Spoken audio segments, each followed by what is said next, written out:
6장 1절에서 3절까지의 말씀을 홍소영 성도님 나오셔서 봉독해 주시도록 하겠습니다.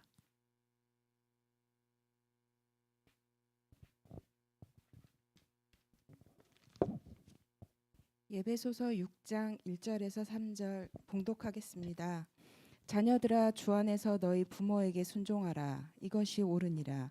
내 아버지와 어머니를 공경하라. 이것은 약속이 있는 첫 계명이니 이로써 내가 잘되고 땅에서 장수하리라.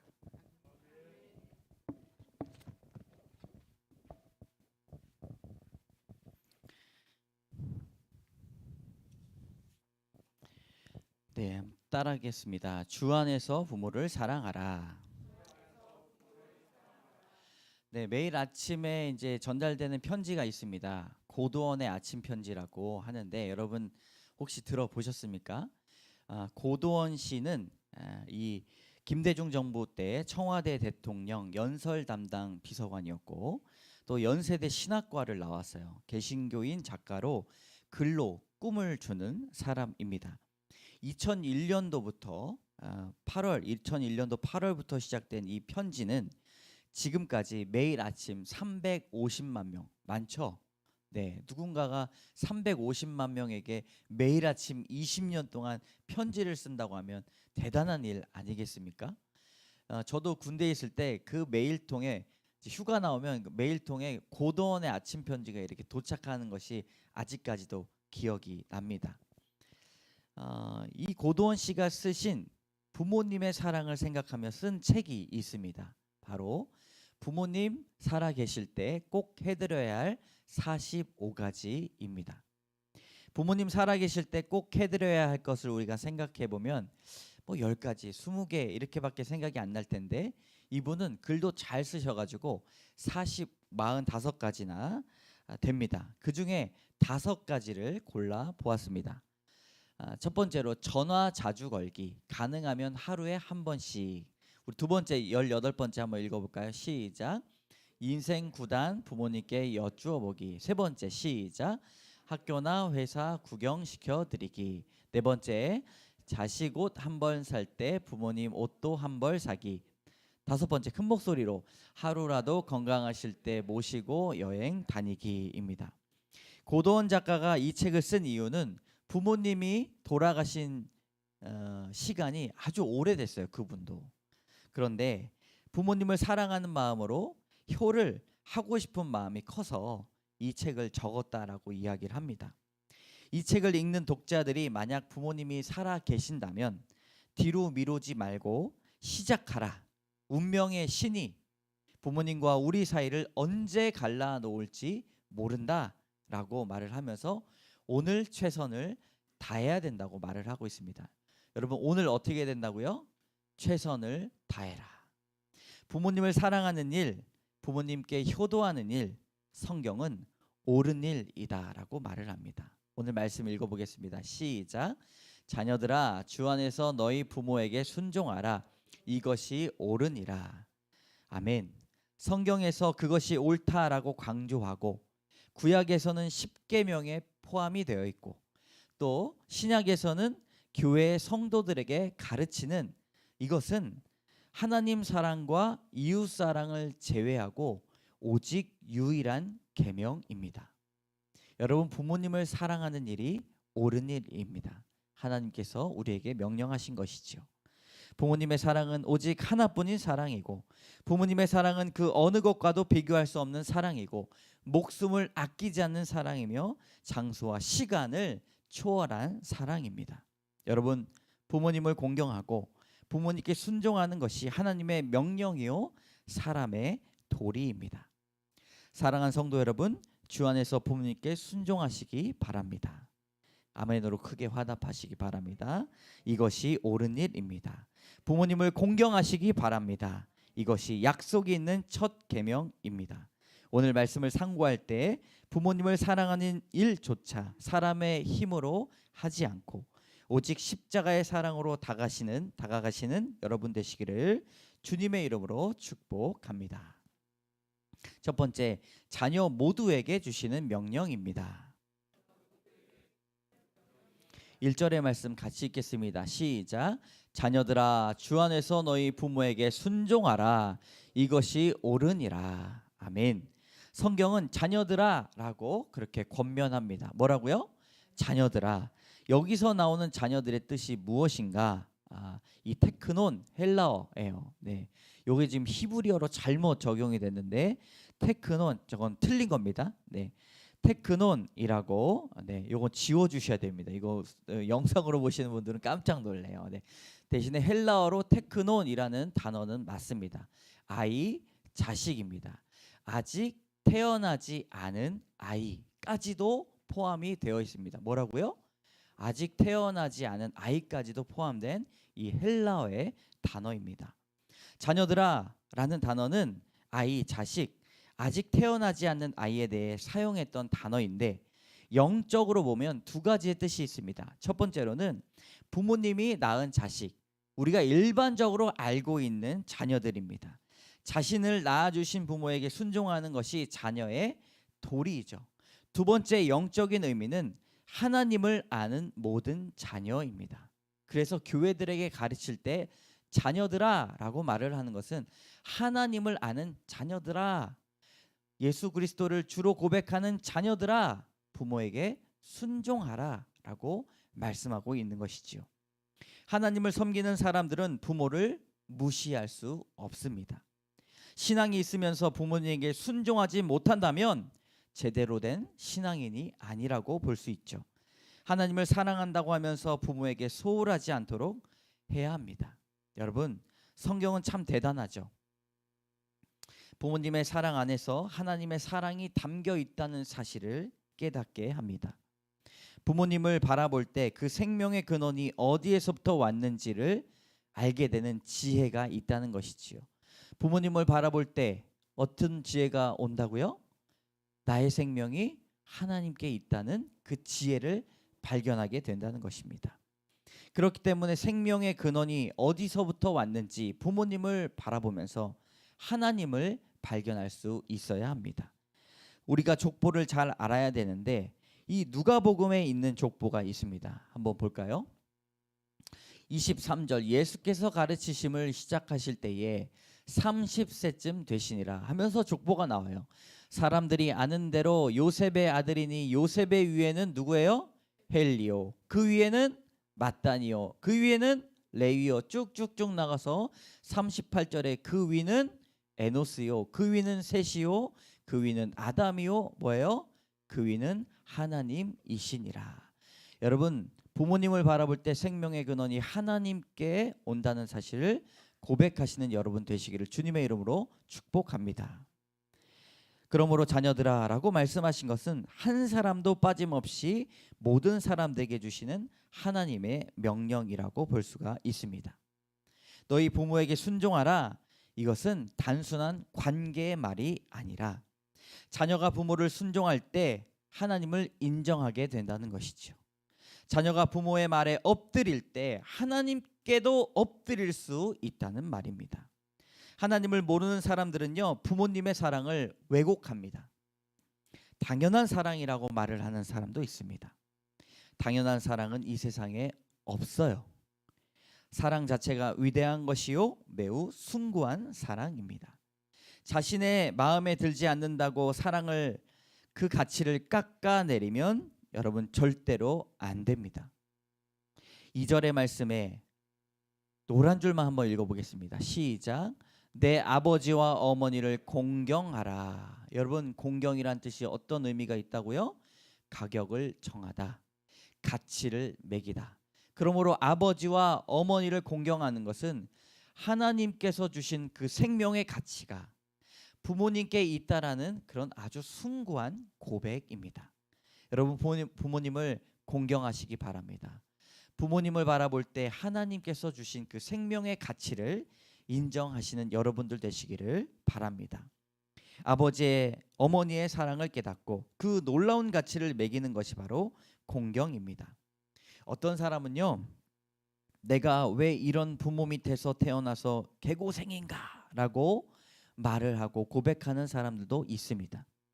그런데 거꾸로 생각하면 그런 생각을 하는 자식을 낳은 부모가 더 개고생입니다. 여러분, 우리가 부모의 사랑을 전할 때 부모님은 하나님께서 주신 놀라운 복을 이루신다는 것을 우리는 꼭 기억해야 합니다. 사랑하는 성도 여러분, 하나님의 자녀로 마땅히 해야 할 부모 사랑을 실천하시기를 주님의 이름으로 축복합니다. 두 번째, 십자가의 사랑에 대한 명령입니다. 한 아버지가 너무너무 공부를 한 그 아들의 성적표를 받아 들었습니다. 딱 성적표를 보니까 모두가 가예요. 하나가 양이었습니다. 아버지가 이 아들을 붙잡고 진지하게 말했습니다. 아들아, 너무 한 과목만 집중해서 파지 말거라. 여러분, 이런 부모님이 계신다면 얼마나 감사하겠습니까? 얼마나 행복하겠습니까? 그런데 실제로는 부모님에 대한 아름다운 추억만 있는 사람이 많지가 않습니다. 부모님에 대한 쓴뿌리와 상처를 간직하고 있는 사람들이 너무 많다는 것이죠. 유기성 목사님께서 쓰신 예수와 함께 죽고 사는 가정이라는 책을 보면 이런 말이 나옵니다. 함께 읽겠습니다. 시작. 부모와의 관계가 축복과 저주의 관계이다. 왜 축복과 저주와의 관계일까? 부모와 어떤 관계를 맺고 부모를 어떻게 대하는가에 따라 축복을 받기도 하고 저주를 받기도 한다는 뜻입니다. 부모와의 관계에 대한 말을 하면서 말도 꺼내기 싫어하는 사람들이 있습니다. 생각하기도 싫고 어렸을 적 아버지의 폭력으로 인해 트라우마가 남은 사람들이 있다는 것이죠. 여러분, 이런 상처는요, 사람의 방법으로 절대로 할 수 없습니다. 오직 부모님과 나 사이에 무엇이 흘러가야 되는가? 십자가의 그 보혈의 피가 흘러가야 회복할 수 있습니다. 십자가의 보혈의 피가 흘러간다는 것은 십자가의 사랑으로 부모님을 사랑한다는 말입니다. 우리 1절의 말씀 잘 읽어보면 주 안에서라고 적혀 있습니다. 우리 노란 줄만 같이 읽겠습니다. 시작. 주 안에서 순종하라. 부모에게 순종하는 것은 주 안에서 가능합니다. 어떤 아비가 상식에서 어긋난 요구를 자녀에게 한다 하더라도 자녀가 언제나 복종해야 된다는 뜻은 아닙니다. 순종한다는 뜻, 주 안에서 순종한다는 뜻은 성경으로 보았을 때 그리스도 안에서 가능하다라는 것입니다. 엔 크리스토스, 그리스도께서 보여주신 사랑으로 부모님과의 관계가 회복될 수 있다는 말이죠. 사람의 생각으로, 사람의 결심으로, 결단으로 절대 되지 않습니다. 우리 모두는 십자가의 사랑으로 부모를 사랑해야 합니다. 십자가의 사랑은 무엇입니까? 바로 용서와 사랑, 이 두 가지입니다. 부모님에게 순종하는데 목사님, 왜 십자가의 은혜와 사랑이 필요합니까? 라고 물어보신다면 이렇게 답해 드릴 수가 있습니다. 같이 읽겠습니다. 시작. 부모님을 사랑하는 것조차 우리의 힘으로 되지 않기 때문입니다. 우리의 힘으로 할 수 있는 것을 생각해 보면 정말 아무것도 없습니다. 부모에게 상처받지 않은 자녀가 어디 있겠습니까? 부모님은 자신을 사랑한다고 했지만 자신의 마음에는 사랑받은 기억보다 오히려 상처받은 기억이 많이 남아있다고 이야기를 합니다. 우리 성도분들 중에서도요, 부모님에 대한 상처가 아직까지 삶에 많이 남아있는 분들이 계실 수도 있습니다. 그러나 십자가의 사랑으로 회복하시기 바랍니다. 부모님을 용서하지 못하고 사랑하지 못한다면 그 사랑은 부부와의 관계까지, 자식과의 관계까지 계속 악순환을 가지고 간다는 것이죠. 이전에 제가 캐나다에서 사역을 할 때 아버지 학교에 참여한 적이 있습니다. 제가 아버지도 아니었는데 그 당시에 목사님께서 권유하셔가지고 질질 끌려갔습니다. 그런데 질질 끌려간 것 이상으로 하나님께 주신 은혜가 정말 컸습니다. 왜냐하면 십자가의 사랑으로 아버지를 용서하시는 상처받은 아들들을 제가 많이 보았기 때문입니다. 남자 집사님 중에 연세가 90이나 넘으신 분이 편지를 써오셨습니다. 왜냐하면 부모님께 편지를 써오라는 숙제가 있었기 때문이에요. 이미 그분의 아버지께서 오래전에 돌아가셨지만 한 문장 한 문장 정말 아버지께서 그 앞에 앉아 들으신다는 그 마음을 가지고 그 편지를 쓰신 것을 제가 보았습니다. 마지막 시간이 되어서 그 집사님이 편지를 읽어 내려가셨습니다. 정말 한 문장이 끝나고 다른 한 문장이 시작될 때 쉽게 시작하지 못했습니다. 끝내는 어린아이와 같이 그 90 넘으신 어르신이 엉엉 어린아이 같이 울면서 그 편지를 읽으실 때 이제는 아버지를 이해하고 용서하겠노라고 큰 소리를 치면서 마음의 모든 슬픔을 내어 놓아 주셨습니다. 90여 년간 해결하지 못했던 상처가 십자가의 사랑으로 부모님께 온전히 순종의 시간을 가졌다라는 것이죠. 사랑하는 성도 여러분, 상처는 부모가 주었더라도 풀기는 자녀가 풀어야 합니다. 그것이 십자가의 사랑이며 주 안에서 부모에게 온전히 순종하는 방법입니다. 사랑하는 성도 여러분, 십자가의 사랑은 용서와 희생입니다. 부모에게 받은 상처보다 부모를 통해 받은 사랑과 축복이 더 많다는 것을 기억하시는 여러분들 되시기를 주님의 이름으로 축복합니다. 세 번째, 복이 있는 명령입니다. 우리 2절 3절 같이 읽겠습니다. 시작. 내 아버지와 어머니를 공경하라. 이것은 약속이 있는 첫 계명이니 이로써 네가 잘되고 땅에서 장수하리라. 아멘. 여러분, 오늘 말씀에 부모님께 순종하고 공경하면 분명히 약속이 있다고 말씀하십니다. 어떤 목사님은 가정과 사회와 나라가 바로 서기 위해서는 세 가지의 마음이 필요하다고 이야기를 하십니다. 첫 번째, 신앙심. 이걸 삼심이라고 하는데 첫 번째가 뭐라고요? 신앙심. 두 번째는 성경적 효심. 내 효심이 아니라, 자기가 생각한 효심이 아니라 뭐라고요? 성경적 효심. 세 번째는 애국심입니다. 이 마음이 삼심인데 이 마음이 있으면 잘 돌아간다는 거예요. 잘 된다라는 것입니다. 제대로 순환한다는 것이죠. 이것이 바로 복입니다. 나 혼자 잘 먹고 잘 사는 말이 잘 된다라는 말이 아니라 사회와 가정과 교회가 잘 돌아가는 것이 복이구나라고 이야기할 수 있습니다. 부모님을 공경해야 하는 이유는 우리의 삶에 복이 임하기 때문입니다. 오늘 말씀에 신명기의 말씀 같이 읽겠습니다. 시작. 내가 오늘 내 행복을 위하여 내게 명하는 여호와의 명령과 규례를 지킬 것이 아니냐. 여러분, 무엇을 위한다고요? 나의 행복을 위해서 하나님의 명령을 지켜야 합니다. 하나님의 말씀을 지키는 자에게는 실제적인 하나님의 약속이 이루어짐을 믿으시기 바랍니다. 효도하면 효도 받습니다. 효를 실천하면 효성이 지극한 사람이 가문에 나오게 되어 있습니다. 여러분, 효도가 무엇입니까? 부모님을 기쁘게 해드리는 것입니다. 부모님의 마음을 즐겁게 해드리고 편안하게 해드리는 것이 바로 효도입니다.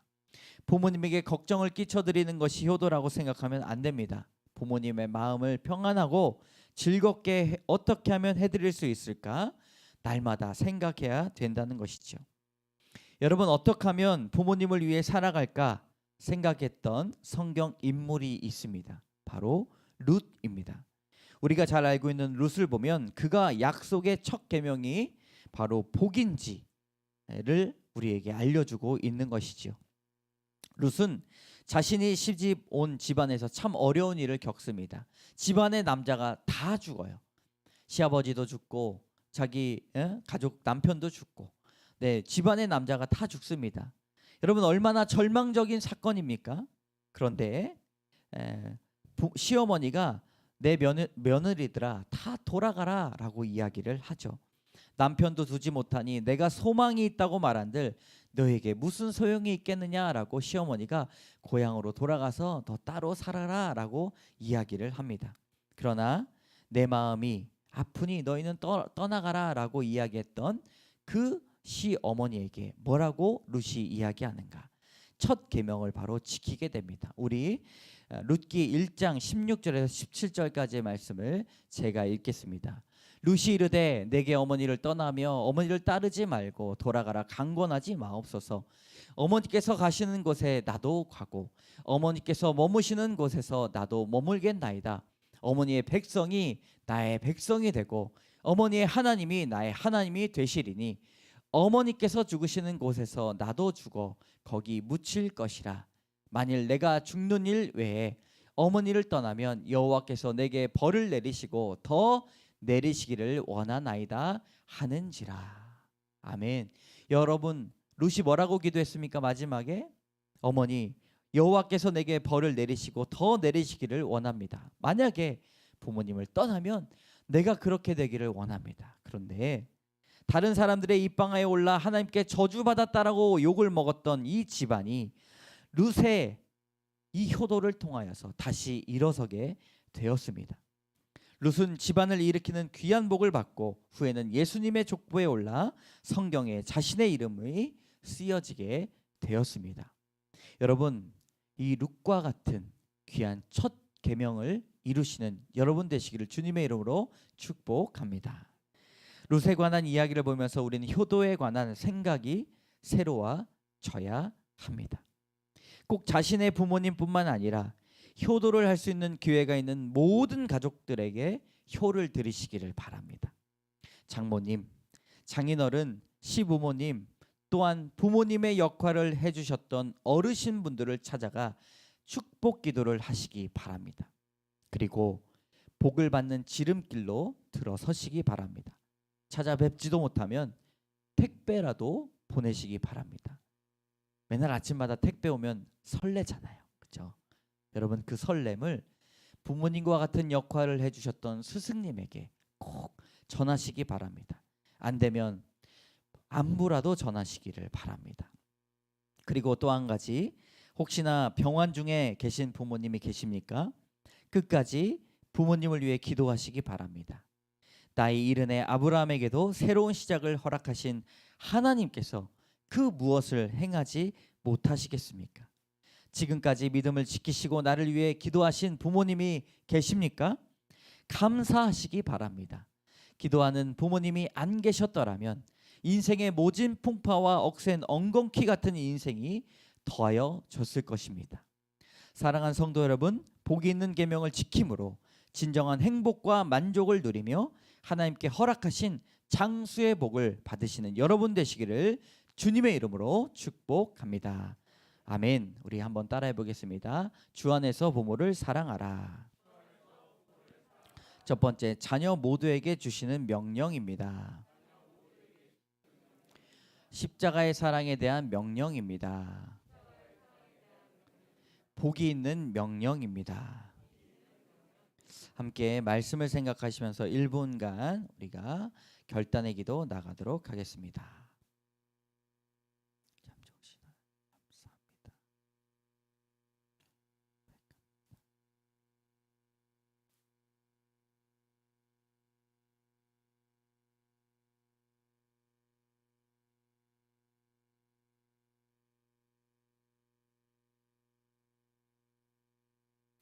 참 좋으신 하나님, 주 안에서 부모를 사랑하게 하여 주시옵소서.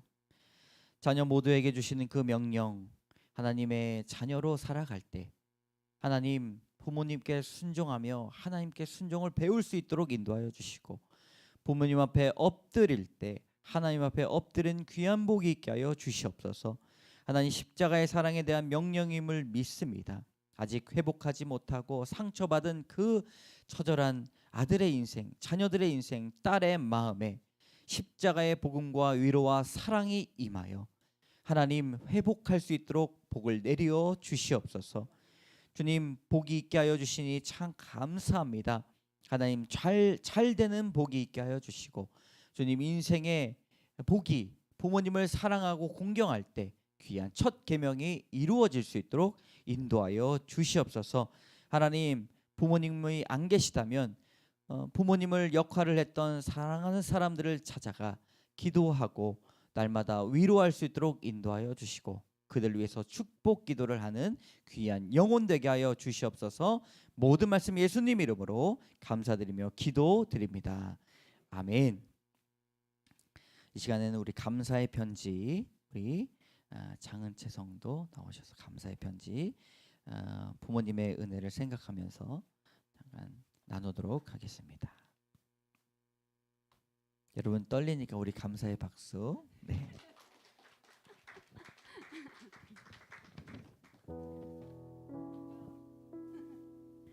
세상에서 가장 사랑하는 부모님께 어버이날을 맞아 이렇게 부모님께 편지를 읽어드릴 기회가 생겼네요. 우선 키우기 쉽지 않은 스타일의 새남매를 조건 없는 사랑과 헌신으로 길러주시고 어떻게 살아야 하는지 삶으로 보여주신 부모님께 존경과 사랑을 드립니다. 가족의 행복을 위하여 짊어지고 살아오신 삶의 무게를 저희가 어찌 감히 안다고 말씀드릴 수 있을까요? 가족이라는 이름으로 매 순간 서로 아끼며 사랑하며 살아갈 수 있도록 든든한 울타리가 되어 저희 곁을 항상 묵묵히 지켜주셔서 감사드립니다. 그동안 고생하신 노고와 은혜를 저희가 그 어떤 것으로도 채울 수 없겠지만 부모님이 주신 사랑이 잊지 않고 항상 말씀하시는 것처럼 형제들과 우애 있게 건강하게 또한 하나님 말씀 안에서 살아가도록 노력하겠습니다. 다시 태어나도 엄마 아빠 딸이 될 거라는 제 말에 엄마는 거절하셨지만 한번 해보신 거 두 번은 어렵겠습니까? 이제는 저희가 잘할 테니 건강하게 오래오래 곁에만 있어주세요. 애 셋을 키우느라 너무 힘드셨다고 하셨는데 3배 더 행복하게 해드릴게요.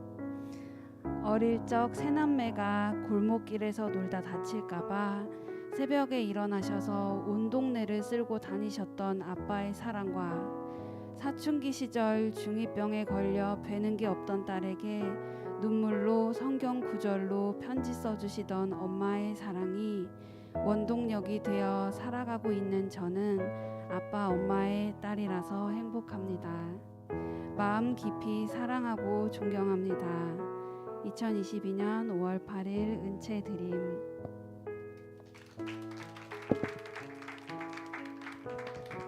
네, 너무 감동입니다. 우리 다 같이 일어나서 우리 어머니의 마음 함께 결단의 찬양 드리도록 하겠습니다. 실제 괴로 다 잊으시고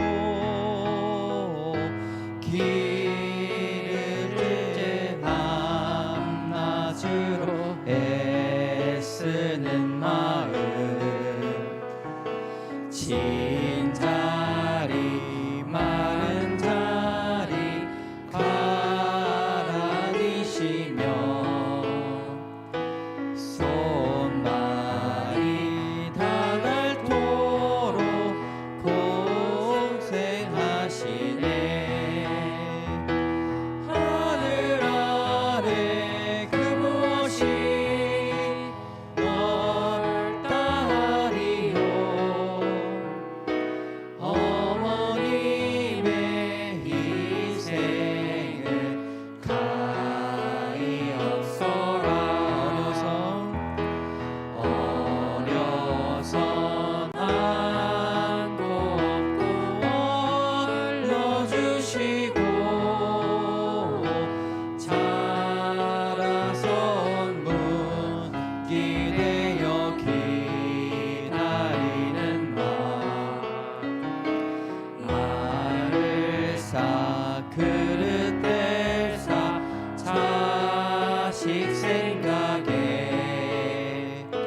기도하도록 하겠습니다.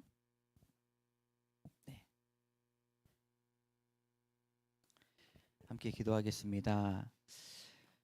오늘 주님 앞에 모든 것을 바칩니다. 주여 받아주시며 드린 모든 손길 은혜로 가득 넘치게 하여 주시옵소서.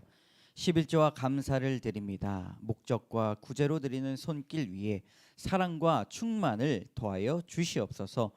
사랑의 하나님, 바나바를 통해 바울의 구원의 사실을 확인시켜 주신 주님, 부모님을 통해 사람들이 보혈의 죄사함의 능력을 알게 하여 주시옵소서. 부모님의 성품과 모든 삶이 변하게 하여 주시고, 불평이 감사로 변하게 하여 주시고, 게으름이 부지런함으로 인도되게 하여 주시고, 적개감이 자부심으로 변하게 하여 주시옵소서. 다윗의 입을 통해 찬양케 하시는 주님, 하나님의 섭리와 아름다움을 깨닫고 찬양하는 부모님 되게 하여 주시옵소서. 아주 작은 축복도 하나님이 주신 것이라 노래하게 하여 주시옵소서. 안식일에도 손이 마른 자를 고치시는 주님, 부모님의 혈압의 수치가 정상 범위가 있게 하여 주시고, 평강의 마음을 허락하여 주시고, 건강으로 쓰임 받게 하여 주시며, 하나님을 향한 믿음으로 몸을 움직이고 비전을 바라봄으로 눈과 기력이 쇠하지 않게 하여 주시옵소서. 잇몸을 위해 기도합니다. 세균을 통한 모든 염증이 사라지고 출혈과 붓기가 치료되게 하여 주시고, 건강한 치아를 유지하여 맛있는 음식도 꼭꼭 씹어 드실 수 있도록 인도하여 주시옵소서. 인생의 후반기에 새로운 관계에도 축복을 허락하여 주시옵소서. 믿음의 교제를 나누는 참되고 진실한 사람들을 만나 지경을 넓혀 주시옵소서. 기름과 밀가루가 떨어지지 않는 기적을 엘리야에게 보여주신 주님, 우리의 필요와 모든 쓸 것을 알고 계시니 실로 건강이 쇠약해지고 직업이 없는 상황 속에서도 낙심하지 아니하며 우리의 쓸 것을 항상 채우시는 놀라운 하나님의 역사를 간증케 하여 주셔서 믿음이 흔들리지 않도록 인도하여 주시옵소서. 로뎀나무 아래에 서 있는 엘리야를 위로하여 주신 것처럼 마음이 지치고 힘들 때 천사를 보내 주셔서 어루만져 주시고 안수하여 주시고 상실감과 무너진 고독감이 물러가게 하여 주시옵소서. 늘 주님이 주시는 좋은 생각과 선한 마음이 넘치게 하여 주시고, 혹시라도 부모님이 계시지 않는 사람들에게 부모와 같은 사랑을 주신 어르신이 있게 하여 주시며, 늘 기도하는 중보 기도의 부모가 은혜비 광성교회에 넘치게 하여 주시옵소서. 우리가 누군가에게 넘치는 귀한 부모의 역할 또한 감당케 하여 주시옵소서.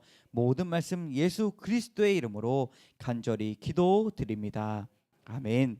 지금은 우리 주 예수 그리스도의 은혜와 자비하신 하나님의 사랑과 날마다 우리 곁에 계셔서 역사하시는 성령의 교통하심이 부모님께 효도를 다하고 끝까지 모시며 은혜를 입은 자의 삶을 살아가길 원하며 나아가는 성도들 심령 위에, 또한 부모님을 병환 중에 모시면서 낙심치 않고 늘 그 영혼을 위해 기도하며 주께 맡겨드리는 성도들 위에, 우리에게 생명을 주신 하나님을 부모로 생각하며 감사하는 모든 자녀들 머리머리 위에 이제로부터 영원까지 함께 하시기를 간절히 축원하옵나이다.